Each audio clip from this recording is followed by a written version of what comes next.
समझा कि जो आपका काई स्क्वायर टेस्ट है, ठीक है, काई स्क्वायर टेस्ट दोनों ही पर्पस से, दोनों ही इसमें यूज होता है, पैरामीट्रिक में और नॉन पैरामीट्रिक में, ठीक है, एज अ पैरामीट्रिक टेस्ट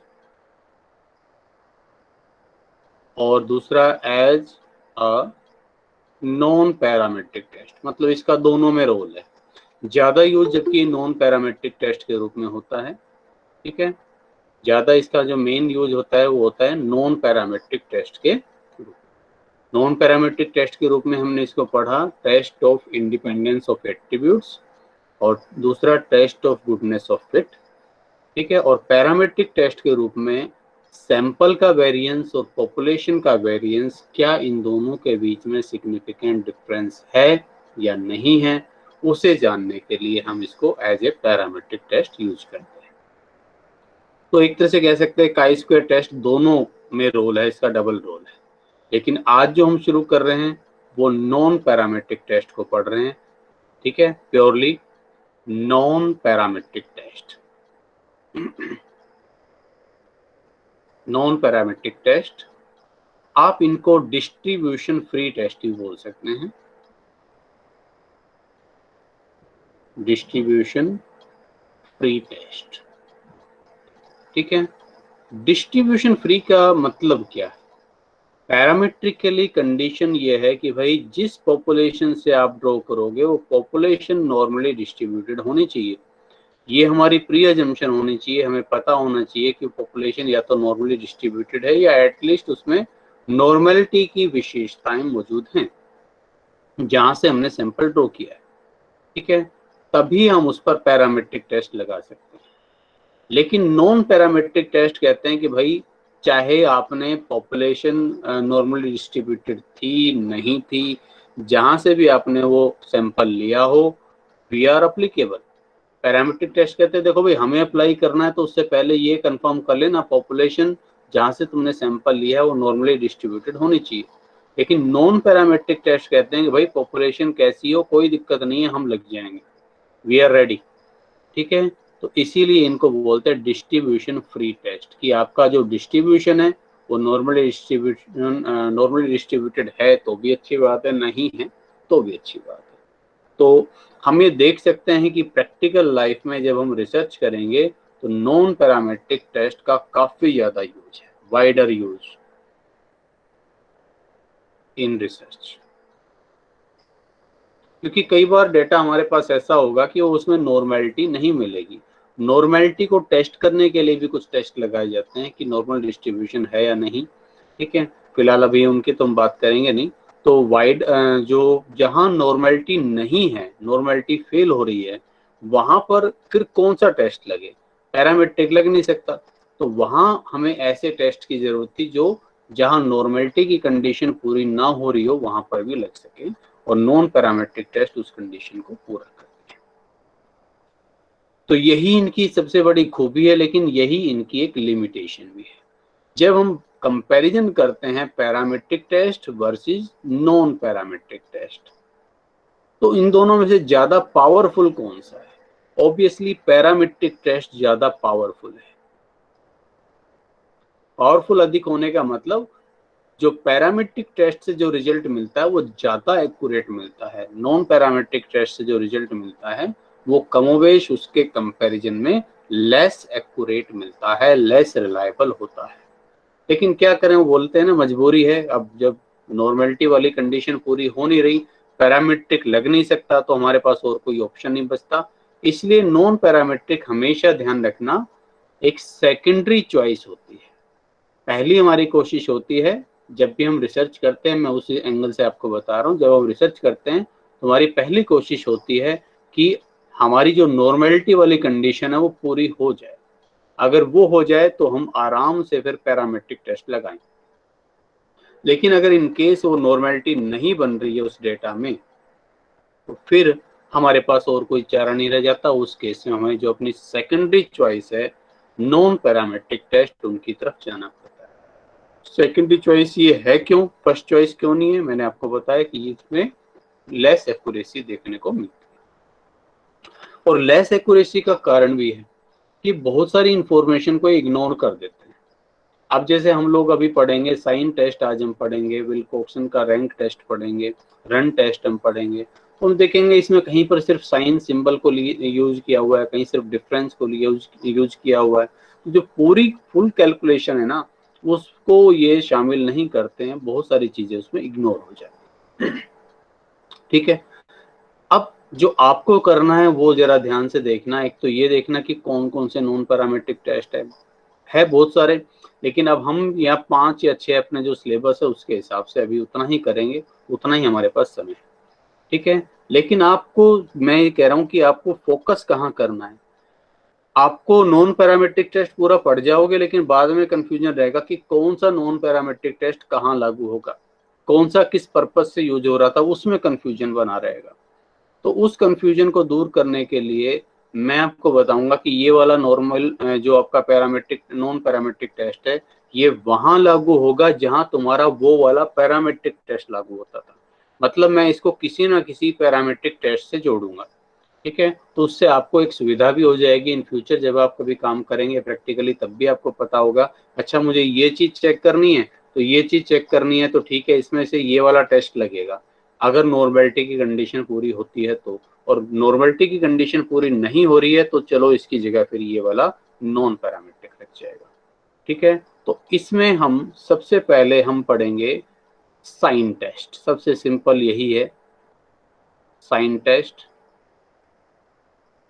दूसरा हम पढ़ेंगे विल्कोक्सन का रैंक सम टेस्ट,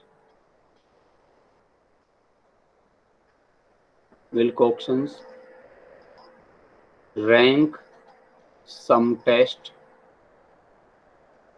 ठीक है, जैसे जैसे इनका यूज होगा मैं वहीं पर आपको बताऊंगा और वहीं इसको किसी न किसी पैरामेट्रिक टेस्ट से जोड़ने की कोशिश करेंगे। तीसरा आप पढ़ेंगे इसमें run test, Wolf Wolfowitz run test भी बोलते हैं इसको। एक Mann Whitney U test, U test. एक हम पढ़ेंगे क्रिस्टल वैलिस का एच टेस्ट, एच टेस्ट लिख दूं इसको सिर्फ, एच टेस्ट। एक आप पढ़ेंगे मीडियन टेस्ट, और एक होता है कोलमोग्रोव-स्मिनरोव बोलते हैं, केएस बोलते हैं शॉर्ट में, केएस स्टैटिस्टिक्स, नॉर्मलिटी के लिए जो यूज होती है। फिलहाल अभी अगर मैं इन सब के बारे में सारा बताता भी हूँ तो भी आपको कोई इससे बेनिफिट नहीं मिलना। मैंने जैसे कि बताया हम 1 बाय 1 लेंगे, तो पहले सिर्फ पहले 2 टेस्ट पर मैं फोकस कर रहा हूँ।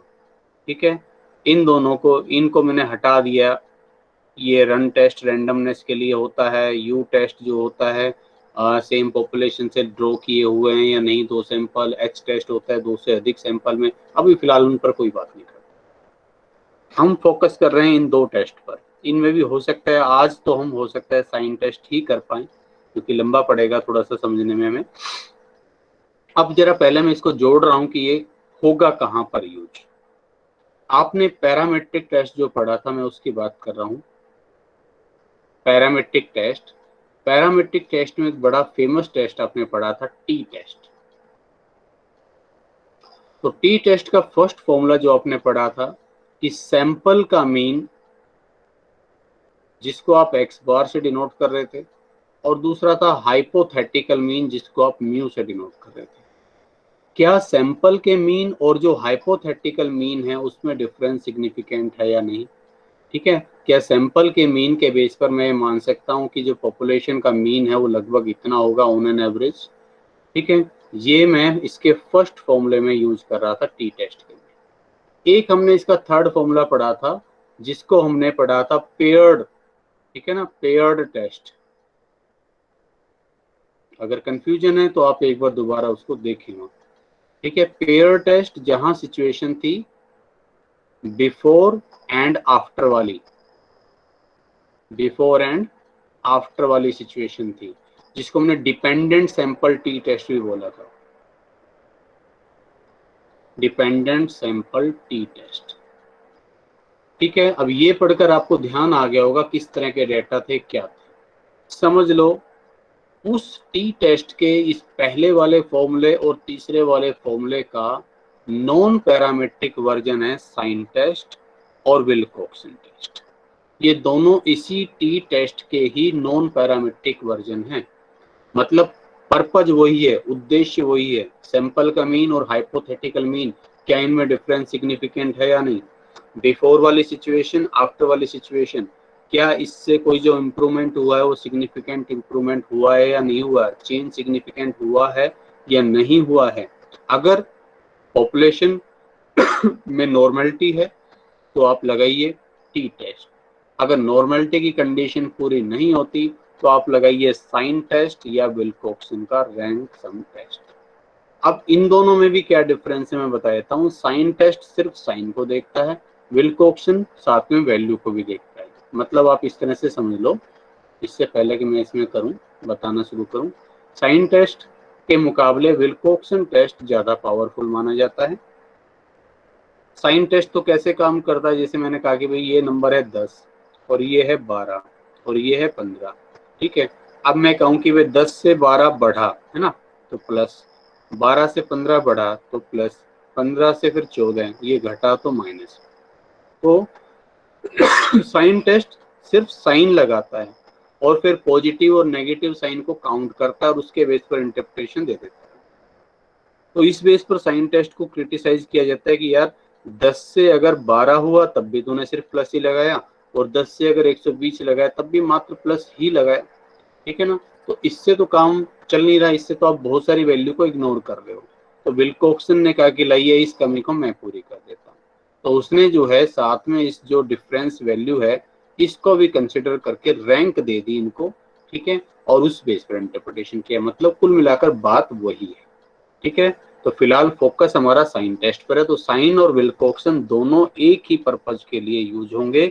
उस टेस्ट टी टेस्ट का non parametric version sign test और जो अपना विल्कोक्सन वाला टेस्ट है वो ये रहेगा। साइन टेस्ट सिर्फ साइन पर बेस्ड है, विल्कोक्सन में उस नंबर को भी कंसिडर करेंगे डिफरेंस को और उस बेस पर रैंक देकर तब काम करेंगे, ठीक है भाई। तो ये इन दोनों में बेसिक डिफरेंस। और अब मैं बात करता हूँ साइन टेस्ट की। तो साइन टेस्ट के लिए मन में एक ओवरव्यू बन गया होगा माइंड में, एक जनरल ओवरव्यू साइन टेस्ट के लिए आपके मन में बन गया होगा कि जो टी टेस्ट मैं कर रहा था वही मेरा अब साइन टेस्ट बन गया है।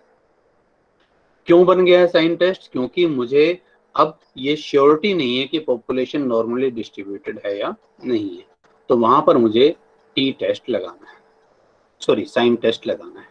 अब इस साइन टेस्ट को आप कैसे पढ़ेंगे जरा ये देख लीजिए। साइन टेस्ट को भाई हम दो कैटेगरी के रूप में पढ़ेंगे, ठीक है।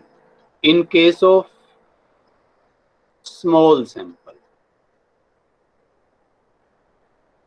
और एक हम पढ़ेंगे इन case of large sample. Large sample के केस में तो लगभग वो नॉर्मलिटी वाली कंडीशन सी बन जाती है कुछ हद तक, तो इसलिए हम जेड ट्रांसफॉर्मेशन कर लेते हैं, ठीक है। स्मॉल सैंपल में भी हम इसको दो रूप में पढ़ेंगे, एक सिंगल सैंपल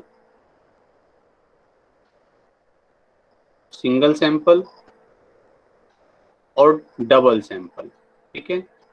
डबल में भी बल्कि पेयर्ड आएगा, पेयर्ड सैंपल बिफोर और आफ्टर वाला, और सेम यहां पर भी वही रहेगा, सिंगल सैंपल और पेयर्ड सैंपल।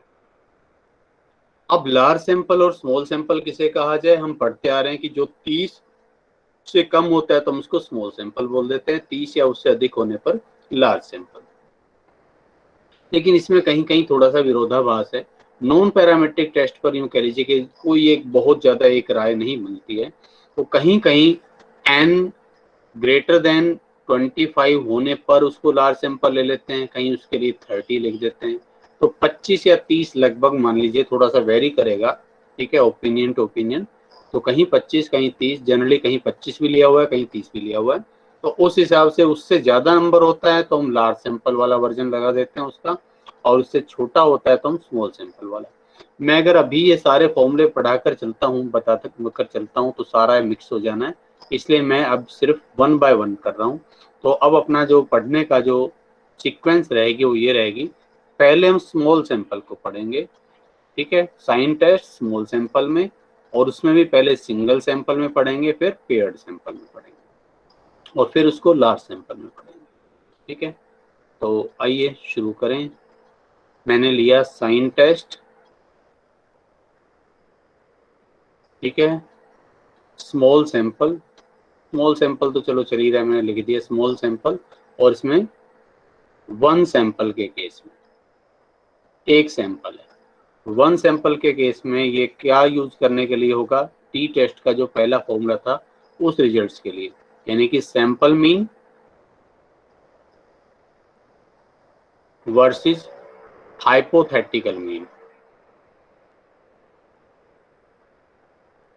जिसको हम लोग म्यू से डिनोट करते हैं।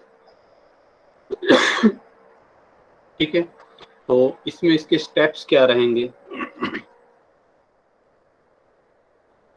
सबसे पहला स्टेप नल हाइपोथेसिस रहेगा। नल हाइपोथेसिस हम ये मानेंगे कि सैंपल मीन और हाइपोथेटिकल मीन में कोई डिफरेंस नहीं है। फिर दूसरा हम क्या करेंगे, साइन निकालेंगे। स्टेप 2 साइन, साइन असाइन करना है। और साइन किस बेस पर असाइन करना है कि जो x की वैल्यू है ना, उस सब में से आप म्यू जो हाइपोथेटिकल मीन है उसको घटाते चलना, और उस बेस पर वैल्यू को इग्नोर कर देना, ओनली प्लस या माइनस या जीरो। ठीक है, अगर मान लीजिए दोनों, मान लीजिए x की वैल्यू अगर 60 है और म्यू है मान लीजिए 50, तो 60 माइनस 50 कितना आएगा, प्लस का 10, तो आप प्लस साइन लगा देना। ठीक है, ये 60 हो और म्यू मान लीजिए 50 ही है और ये आपका 40 है मान लो, तो आपको क्या करना है, जस्ट माइनस का साइन लगा देना। और ये भी 50 और ये भी 50 है, तो आपको जीरो साइन लगा देना। ठीक है, फिर स्टेप 3 में क्या करना है, टोटल नंबर ऑफ साइन निकालो, काउंट कर लो, मतलब गिन लो टोटल नंबर ऑफ साइन यानी कि n।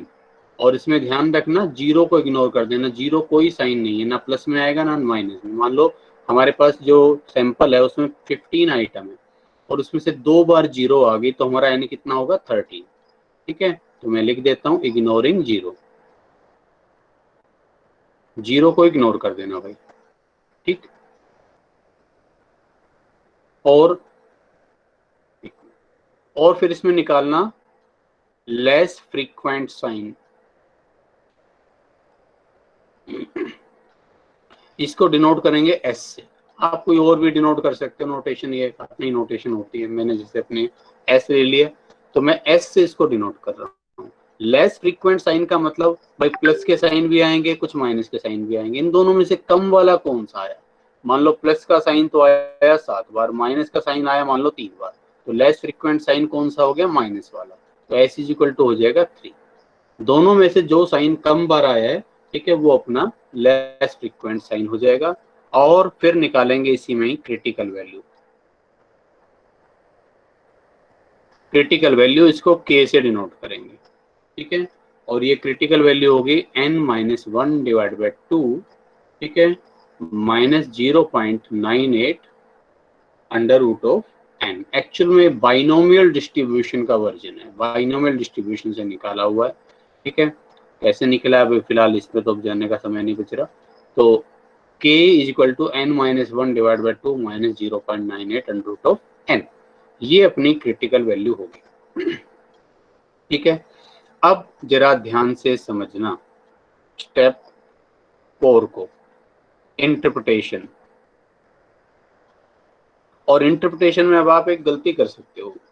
क्रिटिकल वैल्यू हम अभी तक टेबल वैल्यू क्रिटिकल वैल्यू के रूप में लेते रहे हैं, और हम ये कहते हैं कि अगर ये कंप्यूटेड वैल्यू टेबल वैल्यू से कम है ना, यही करते हैं ना, कंप्यूटेड वैल्यू 1.5 है, टेबल वैल्यू 1.96 है, कंप्यूटेड वैल्यू टेबल वैल्यू से कम है तो नल हाइपोथेसिस एक्सेप्ट हो गई, नहीं तो रिजेक्ट हो गई।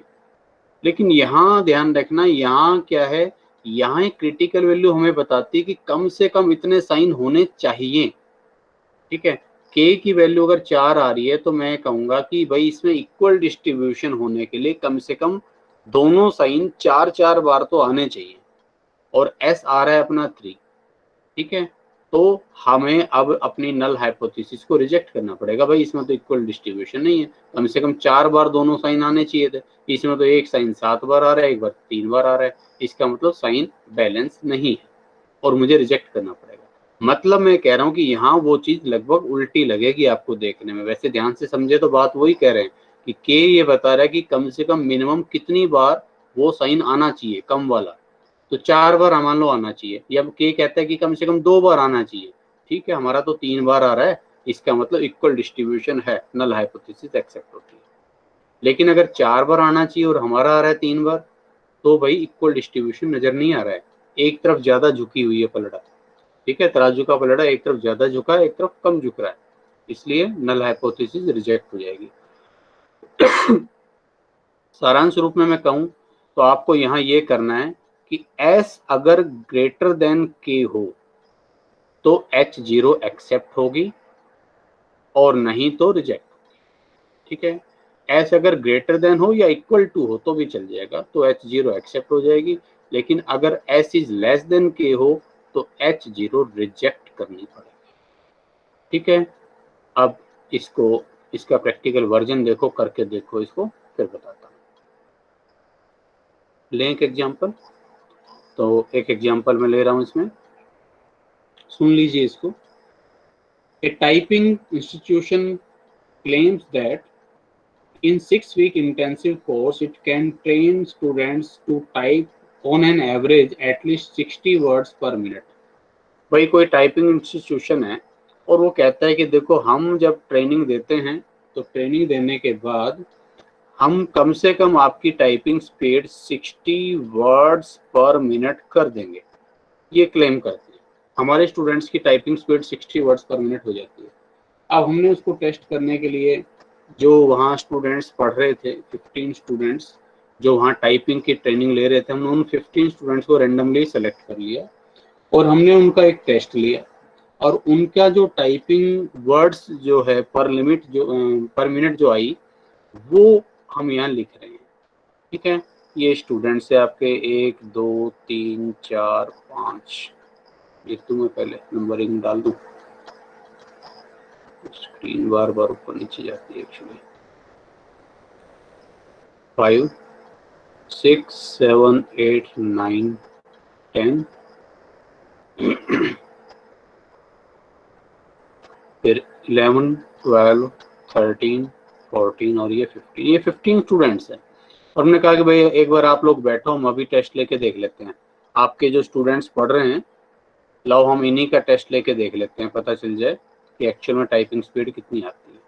तो ये टाइपिंग स्पीड जो इनकी आई, जिसको मैं x से डिनोट कर दूं, अब पहले स्टूडेंट्स की 81 आई, अगले की 76, फिर 53 71, 53 71 हो सकता है, देखिए मैं इनमें यहाँ ऊपर नीचे कर दूँ। ठीक है, 66 59, 66 और 59 में जस्ट लिख देता हूँ उनको पहले, 66 59, देन 88 73, 88 और 73, फिर है भाई 80 और 66, 80 और 66, फिर है 58 और 70, 58 और 70,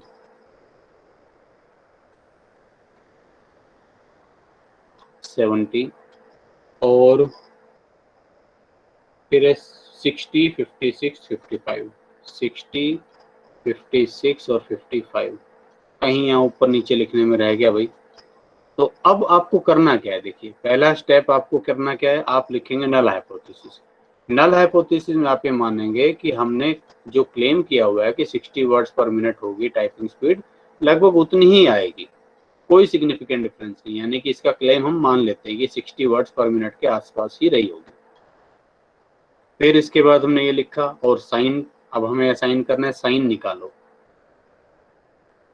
81 माइनस 60, ये 81 तो इससे ज्यादा आ रही है तो प्लस, ठीक है, प्लस वैल्यू कितनी है, देखो विल्कोक्सन टेस्ट बस इतना ही करेगा एक्स्ट्रा, 81 माइनस 60 करके वो प्लस 21 लिखेगा, फिर इसको रैंक देगा।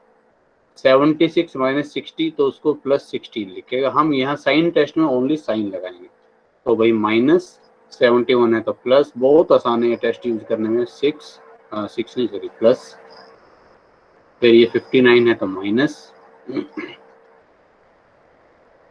फिर इसके बाद 88 है तो प्लस, 73 है तो प्लस, 80 है तो प्लस, 66 है तो भी प्लस, 58 है तो माइनस, 70 है तो प्लस,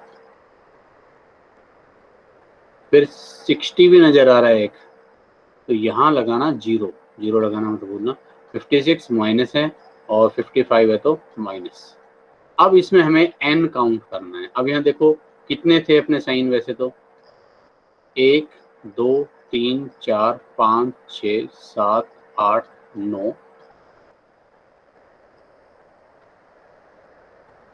10 11 12 13 और 14, जीरो को इग्नोर कर दिया। 10 is equal to 14, zero ignore करना मत बोलना। लेस फ्रीक्वेंट साइन, इन दोनों में से प्लस साइन कितने हैं और माइनस साइन कितने हैं जरा काउंट करें। प्लस वाले साइन नंबर यहाँ लिखना है भाई, number of plus sign, number of minus sign. Minus वाले गिन लो, 1 2 3, माइनस वाले कम ही लग रहे हैं, और 4, 1 2 3 4 5, ठीक है। एस है 5, ठीक है। माइनस साइन 5, प्लस साइन कितने होंगे, 9 होंगे, आप काउंट कर लेना, ठीक है। तो लेस फ्रीक्वेंट साइन लिखना है, दोनों में से जो कम आया, कम वाला कौन सा है, माइनस वाला साइन कम आ रहा है, तो वो है 5।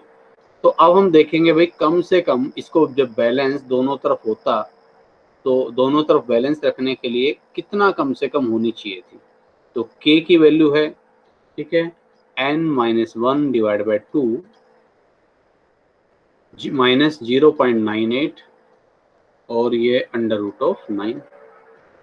n कितना है, n वही 15 मत लेना, 14 लेना है। 14 minus 1 divide by 2 minus 0.98 under root of 14। इसको हमें सोल्व करना है। 14 माइनस 1 2 हो जाएगा, 6.2 हो जाएगा, ये 6.5 सॉरी।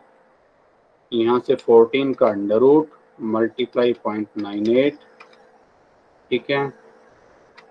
अब ये 13 डिवाइड बाई 2 6.5 हो गया। 6.5 माइनस ये जो वैल्यू आ रही है 2.83।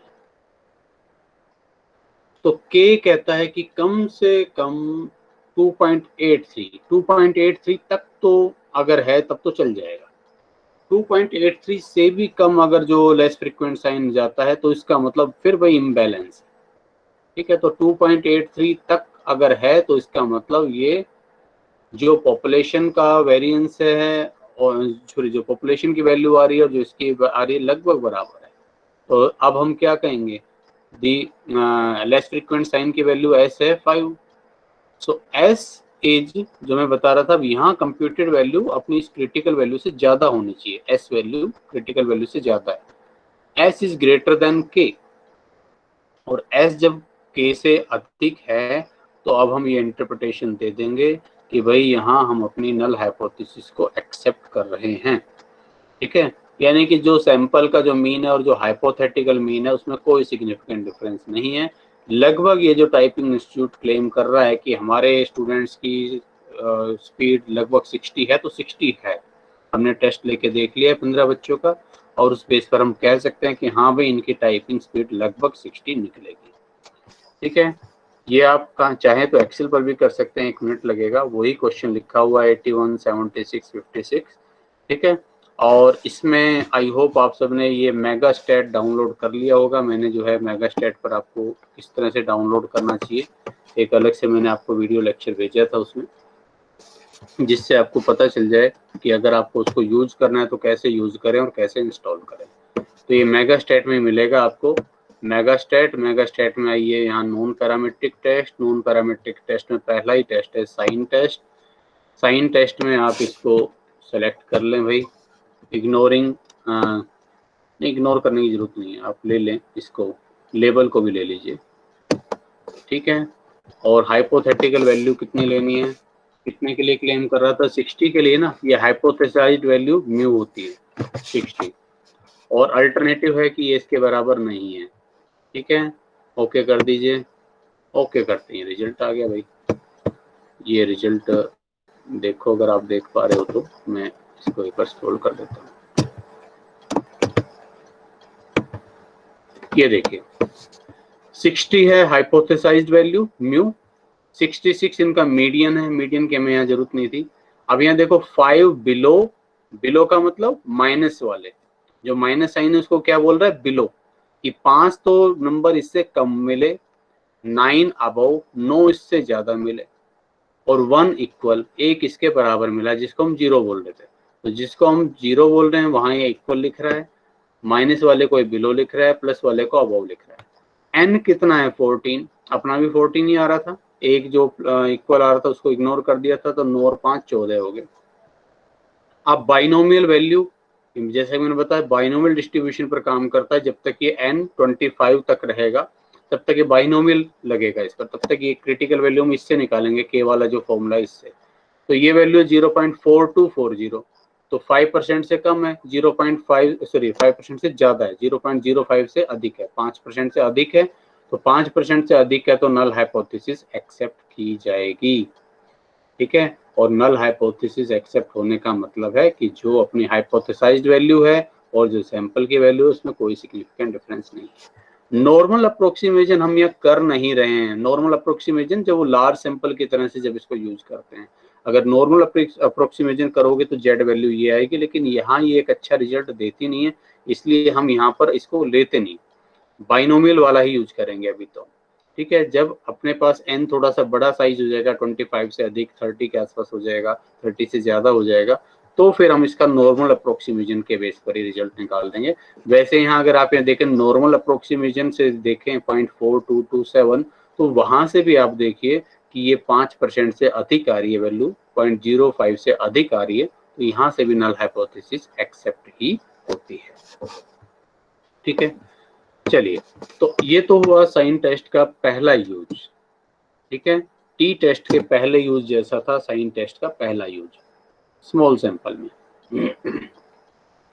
अब दूसरा जो यूज है sign test in case of 2 sample, sign test in case of 2 samples. देखिए वहां कैसे होगा, जहां टी टेस्ट में आप बिफोर और आफ्टर वाले सिचुएशन में यूज कर रहे थे वहीं पर ये यूज होगा, सब कुछ सेम रहेगा, बस साइन निकालने का तरीका बदल जाएगा। वो क्या होगा, आपके पास 2 सैंपल होंगे, एक सैंपल x एक सैंपल y, या x1 और x2। अब एक में से दूसरा घटा दो भाई, ठीक है, और उसके बाद देखो वैल्यू बढ़ी या घटी, प्लस माइनस आप उस हिसाब से ले लेंगे, बस साइन निकालने का तरीका ये हो जाएगा। मैं इसका भी एक एग्जाम्पल ले रहा हूँ।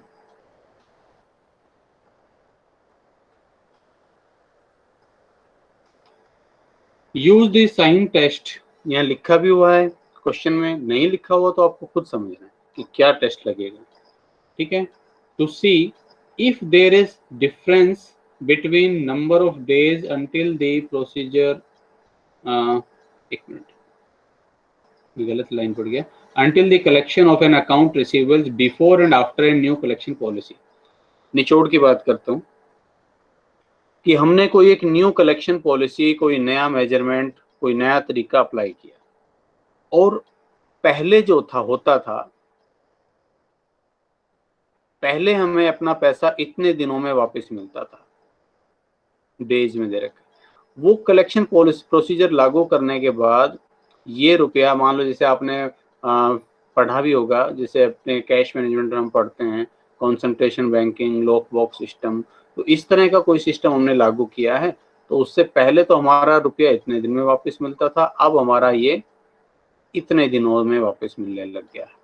तो क्या मैं कह सकता हूँ कि कुछ इम्प्रूवमेंट हुआ है, पहले और बाद वाले में कुछ इम्प्रूवमेंट हुआ है? आइए देखते हैं। तो एक बार फटाफट से x की वैल्यू में लिख लेता हूँ, पेयर वाइज लिखता हूँ ताकि गड़बड़ ना हो। 30, और अब ये 32 दिन में मिलता है। 28, अब ये 29 डेज में मिलता है। 34 और ये अब 33 डेज में मिलता है। ठीक है, फिर है जी 35, अब 32 डेज में। फिर है 40 और 37, 40 और 37। फिर देखिए 42 और 43, 42 और 43। 33 और 40,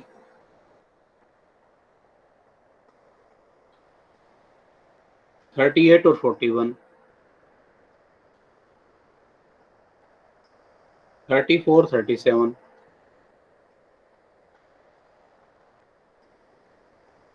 45, 44,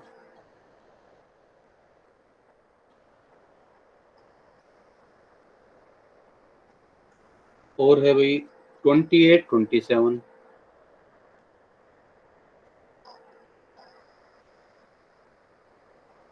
27, 33, 25, 30, 41, 38 और 36 और 36, सेम 36 और 36। ठीक है, अब क्या चाह रहे हो आप चाह रहे हैं कि भाई ये टाइम रिड्यूस होना चाहिए, पहले इतना था ये इतना, रिड्यूस हुआ कि नहीं हुआ? तो रिड्यूस के लिए अब आप साइन देखो, पहले 30 था 32 हो गए, तो रिड्यूस गए तो बढ़ गया, बल्कि भाई ये 28 था 29, ये भी बढ़ गया। तो जस्ट अब हमें ये करना है, ये प्लस माइनस इस तरह से हमें लगाना है, बस इतना ही चेंज होगा।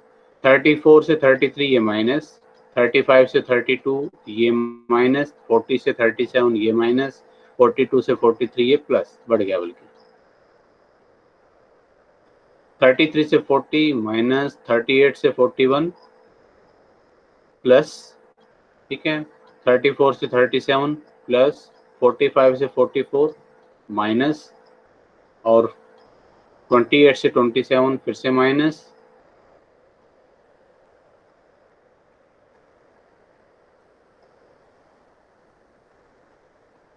फिर देखिए 27 से 33, 27 से 33 प्लस, 25 से 30 फिर से प्लस, 41 से 38 माइनस, और 36 से 36 जी। क्वेश्चन करने से पहले ये जरूर विचार कर लेना हाइपोथेसिस क्या होनी चाहिए इसकी। ठीक है, वो क्या पूछ रहा है, वो कह रहा है कि क्या ये पॉलिसी इफेक्टिव थी। अब जरा अपने आप से बात करो, इतना डिस्कशन होने के बाद तो आपको पता चल जाना चाहिए, स्टैटिस्टिक्स की भाषा में हम उसको इफेक्टिव कब बोलेंगे, कि वे पहले जो था और अब जो टाइम है, वो जो टाइम अगर सिग्निफिकेंटली घटा हुआ हो तो हम कहेंगे कि हाँ भाई ये जो कलेक्शन पॉलिसी है वो इफेक्टिव है। नल हाइपोथेसिस क्या होती है? नल हाइपोथेसिस तो हमारी यही होती है भाई जो पहले जितना कलेक्शन टाइम था लगभग उतना ही अब है, किसी का घट रहा है किसी का बढ़ रहा है, इसलिए कोई कलेक्शन प्रोसीजर जो है, जो नई कलेक्शन पॉलिसी है, उसका कोई सिग्निफिकेंट रोल नहीं है। तो नल हाइपोथेसिस ये होगी कि जो हमारी न्यू कलेक्शन पॉलिसी है उसमें बिफोर और आफ्टर जो कलेक्शन पीरियड था उसमें कोई सिग्निफिकेंट चेंज नहीं आया। ठीक है, ये अपनी नल हाइपोथेसिस होगी। अब अगर ये नल हाइपोथेसिस एक्सेप्ट होती है तो इसका मतलब हम बोलेंगे ये कलेक्शन प्रोसीजर इफेक्टिव नहीं है, क्योंकि पहले भी उतना ही मिल रहा था टाइम में और अब भी उतना ही टाइम में मिल रहा है। लेकिन अगर ये नल हाइपोथेसिस रिजेक्ट होती है तो इसका मतलब ये जो बाद में बदलाव आया है ये बदलाव सिग्निफिकेंट है और ये इफेक्टिव है। ठीक है, तो इस तरह से हमें इसमें करना है। अब जरा देखो ये कितने हैं नंबरिंग काउंट करना पड़ेगा एक बार भाई, चलिए करते हैं। 1 2 3 4 5 6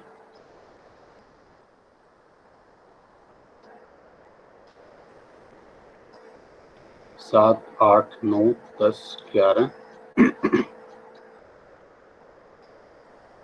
12 13 और 14, जीरो को काउंट नहीं करना। यहाँ पर भी n तो है 14। ठीक है, n इज इक्वल टू 14। ठीक है, अच्छा टोटल साइन में अब जरा देखो, कम वाले गिन लो पहले, कम वाले कौन से नजर आ रहे हैं, प्लस वाले कम नजर आ रहे हैं। तो 1 2, 2 तो प्लस के ऊपर दिख रहे हैं, 3 4 5 6 7। ठीक है, प्लस साइन है 7। ठीक है, दो बार तो नहीं गिनेंगे, 1 2 3 4 5 6 और 7। मुझे लगता है कहीं कोई मिस्टेक कर गए हैं। ठीक है, एक प्लस साइन एक्स्ट्रा आ रहा है इसमें, 3 और 3 6, कहीं कोई गड़बड़ हो गई है। 30 32 28 29 42 से 43, ठीक है, ये भी प्लस है। 38 से 41 प्लस 30, ये पहले कितना था, 37 से 34 से 37, ये भी प्लस है, ठीक है। 27 से 33 प्लस, और 25 से 30 ये प्लस। 27, 23, 25 से 30। इसमें कहीं कोई फिगर लिखने में गड़बड़ रहेगी, अदरवाइज अब देखिए, चलो मैं इसको इग्नोर करता हूँ। इसमें मान लो एक सिंबल, सपोज कीजिए प्लस वाला मान लो 6 बार आ रहा हो और माइनस वाला आ रहा हो मान लो 8 बार, तो less frequent sign s is equal to कितना हो जाएगा, 6। और फिर क्रिटिकल वैल्यू निकालने का वही तरीका रहेगा, ठीक है, n-1 डिवाइड बाई 2, ठीक है, -0.98 अंडर रूट ऑफ n। और जब आप इसमें वैल्यू निकालेंगे, अभी आपने निकाली हुई थी 14 पर, तो सेम उतनी आएगी 2.8। तो 2.83 के वैल्यू आ रही है और s की वैल्यू कितनी है, 6। तो s यहाँ ग्रेटर देन k है, तो नल हाइपोथेसिस एक्सेप्ट हो रही है। और नल हाइपोथेसिस एक्सेप्ट होकर ये कह रही है कि पहले जो कलेक्शन प्रोसीजर था और अब जो है, उससे कलेक्शन के टाइम में कोई सिग्निफिकेंट चेंज नहीं आया है, सब कुछ सेम है। इसलिए जो नई कलेक्शन पॉलिसी है बहुत ज़्यादा इफेक्टिव नहीं कही जा सकती। तो ये हमने पढ़ा है इसको स्मॉल सैंपल के केस में। अब लार्ज सैंपल के केस में क्या होगा जरा समझो। हाइपोथेसिस सेम रहेगी, साइन सेम निकालने हैं, एन भी निकालना है, एस भी निकालना है, ठीक है। बस क्रिटिकल वैल्यू इस के फॉर्मूले से नहीं निकलेगी, ठीक है। क्रिटिकल वैल्यू जो है उसके लिए ये फॉर्मूला है, बाइनोमियल एक्सपेंशन की जरूरत नहीं होगी, हम नॉर्मल अप्रोक्सीमेशन की तरफ चलेंगे, जेड ट्रांसफॉर्मेशन की तरफ चलेंगे, ठीक है। और वहां जेड वैल्यू होगी, ठीक है, S minus N P. NP क्या होता है, मीन होता है, आपने पढ़ा होगा। बाइनोमियल और पॉइसन बाइनोमियल और नॉर्मल डिस्ट्रीब्यूशन का जो मीन हम निकालते हैं वो एनपी होता है। और इसका स्टैंडर्ड डेविएशन क्या होता है, एन पी क्यू का अंडर रूट। भाई जेड ट्रांसफॉर्मेशन हम कैसे निकालते रहे हैं, x minus x bar divide by standard deviation. तो एक्स तो ये एस की वैल्यू, एक्स बार मीन एनपी, और स्टैंडर्ड डेविएशन एनपी। क्वेश्चन ये वाला भी हो सकता है जो पहला मैंने करवाया, और ये वाला भी हो सकता है जो मैंने दूसरा करवाया। बस फर्क क्या मिलेगा, उसमें नंबर ऑफ आइटम अधिक मिलेगी, एन जो है नियर अबाउट 30 मिलेगी। अब दोनों क्वेश्चन मैं नहीं करवा पाऊंगा, ठीक है, तो मैं एक इसमें लेता हूं और बता देता हूं कि लार्ज सैंपल में किस तरह से होगा। सब कुछ सेम है, ठीक है। एक एग्जाम्पल मैं ले रहा हूं इसमें, लार्ज सैंपल के केस में साइन टेस्ट का यूज कैसे हम लोग कर सकते हैं।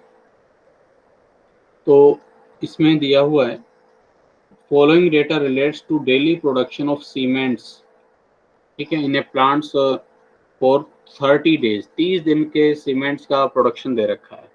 11.5, ठीक है, 9.3, 10.8, 10.0, 10.7, ठीक है, 10, 11.9, 11.9, 11.2,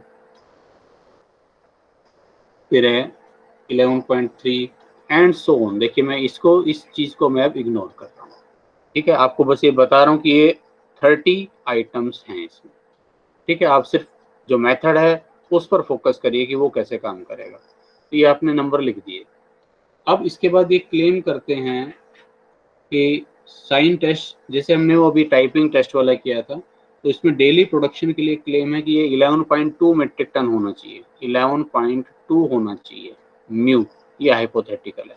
अब आपको करना क्या है, जैसे मैंने तब साइन निकाले थे ऐसे ही आपको साइन निकालना है, ठीक है। जैसे अब इसका साइन होगा प्लस, इसका होगा तो माइनस, ये माइनस, ये माइनस, ये भी माइनस, ये 11.9 है, इससे बड़ा है तो ये प्लस, ये 11.2 इसी के बराबर है तो 0।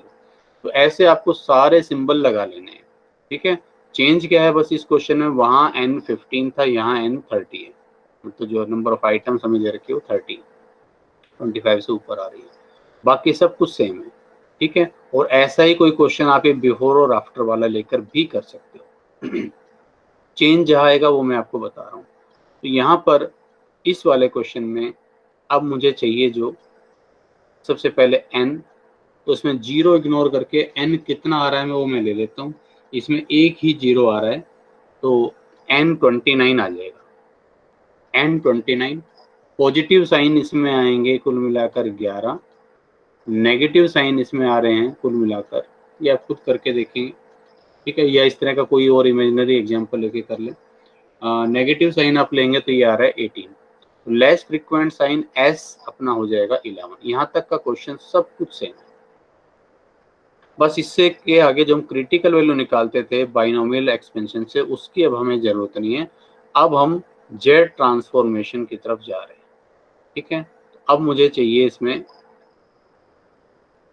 एक तो इसका जेड ट्रांसफॉर्मेशन के लिए, एक तो इसका x तो एक तरह से s है, दूसरा इसका मीन चाहिए जो कि np है, तीसरा इसका स्टैंडर्ड डेविएशन चाहिए जो कि npq है, इसका अंडर रूट, ठीक है। वेरिएंस npq होता है, अंडर रूट कर देंगे तो स्टैंडर्ड डेविएशन। अब मुझे np चाहिए, np कितना है, बाय जो इस तरह के जो डिस्ट्रीब्यूशन होते हैं जहाँ प्लस और माइनस दोनों में हम इक्वल मानते हैं कि उतनी आइटम कम उतनी आइटम लगभग उससे ज़्यादा, तो वहाँ p इक्वल टू 1/2 लिया जाता है हमेशा प्रोबेबिलिटी। तो n है यहाँ पर 29 मल्टीप्लाई 1/2, ठीक है। तो np की वैल्यू आ जाएगी कितनी, 14.5, ये तो अपना np हो गया। अच्छा, और मुझे चाहिए इसका स्टैंडर्ड डेविएशन npq, n कितना है 29, p कितना है 1/2, q कितना है 1/2 और इसका अंडर रूट, तो 29 डिवाइड बाय 4 हो गया एक तरह से, और इसका अंडर रूट ये आता है 2.693, ठीक है भाई। अब जस्ट इसमें पुट करना है s तो कितना आ रहा था अपना 11, लेस फ्रीक्वेंट साइन, np है 14.5, प्लस माइनस को हम लोग इग्नोर करते हैं भाई, और 2.693, तो 3.5, 11 माइनस 14.5, ये हो गया डिफरेंस 3.5, इसको मैं डिवाइड कर रहा हूँ 2.693 से, तो ये वैल्यू आती है 1.29, 1.3 भी बोल सकता हूँ मैं इसको, ठीक है। अब ये क्वेश्चन सेम वैसे ही चलेगा। अब यहाँ जो टेबल वैल्यू होगी वो होगी वही 1.96 लेवल पर, ठीक है। और कहीं कहीं अभी ये साइन टेस्ट में वन टेल टेस्ट पर भी यूज करते हैं, वन टेल्ड पर लेना है तो 1.645। इन दोनों वैल्यूज को हम ड्राइव करके दिखा चुके हैं आपको, इसमें काफी डिस्कशन हो चुका है। तो कंप्यूटेड वैल्यू 1.3 जैसे हुआ करता था वहाँ नॉर्मल उसी ढंग से चलेगा। Computed value 1.3 is less than table value 1.96, ठीक है। तो डिफरेंस सिग्निफिकेंट नहीं है, ठीक है। के से कंपेयर कर रहे थे जब, तो हम कह रहे थे कि एस जो है वो के से बड़ा होना चाहिए। अब ये जेड ट्रांसफॉर्मेशन आ गया, तो जेड वैल्यू के लिए तो वही है, जेड वैल्यू अगर आपकी टेबल वैल्यू से कम आ रही है तो नल हाइपोथेसिस एक्सेप्ट, ज्यादा आ रही है तो रिजेक्ट। तो यहाँ कम आ रही है तो नल हाइपोथेसिस एक्सेप्ट की जाती है। और नल हाइपोथेसिस क्या थी कि हमारा एवरेज डेली प्रोडक्शन जो है लगभग 11.2 ही होगा, 11.2 मीट्रिक टन होगा, तो लगभग उतना ही है जो सैंपल हमने लिया है, और जो हाइपोथेटिकल वैल्यू है उसमें कोई सिग्निफिकेंट डिफरेंस नहीं है। तो इस बेस पर हम ये निष्कर्ष निकाल सकते हैं कि जो कंप्यूटेड वैल्यू है, ठीक है, जो अपने जो हाइपोथेटिकल वैल्यू है 11.2, उसमें और जो सैंपल में जो प्रोडक्शन एक्चुअल में हमने देखा उसमें कोई सिग्निफिकेंट डिफरेंस नहीं है, यानी कि फैक्ट्री का एवरेज डेली प्रोडक्शन हम 11.2 मीट्रिक टन मान सकते हैं। और अगर बिल्कुल इसी तरह का क्वेश्चन ये वाला, ये जो हमने किया था बिफोर और आफ्टर वाला, ठीक है, ये रिसीवेबल्स वाला, इसी में ही अगर मैं 30 दिन का डेटा ले लेता हूँ, 40 दिन का ले लेता हूँ, तो ये क्वेश्चन भी सेम अब ऐसा ही लार्ज सैंपल वाला बन जाएगा, ठीक है। तो यहाँ पर भी ऐसे ही इनका डिफरेंस करके प्लस या माइनस आएंगे, फिर एन आएगा, ठीक है, ignoring zero, plus sign minus sign less frequent sign, और फिर जेड ट्रांसफॉर्मेशन, ठीक है, जो कि होगी s minus N P divide by under root of N P Q. और कंप्यूटेड वैल्यू का कंपैरिजन 1.96 अगर टू टेल्ड है तो, और 1.645 अगर वन टेल्ड, सॉरी वन अगर वन टेल्ड है तो। और उस बेस पर हम निष्कर्ष निकालते हैं। ठीक है, तो ये आपका साइन टेस्ट है, सिंपल बहुत है। ठीक है, और इसी का ही थोड़ा सा इंप्रूवमेंट के रूप में हम पढ़ेंगे नेक्स्ट टाइम विल्कोक्सन टेस्ट। जहाँ साइन टेस्ट का यूज है वो उतना ही वही यूज विल्कोक्सन का है। ठीक है, बस दोनों में डिफरेंस ये है कि ये सिर्फ साइन को ले रहा है, वो साथ में वैल्यू को भी कंसिडर करता है, तो थोड़ा सा ज्यादा रेलेवेंट हो जाता है। तो उसको नेक्स्ट लेक्चर में करेंगे, आज इतना ही।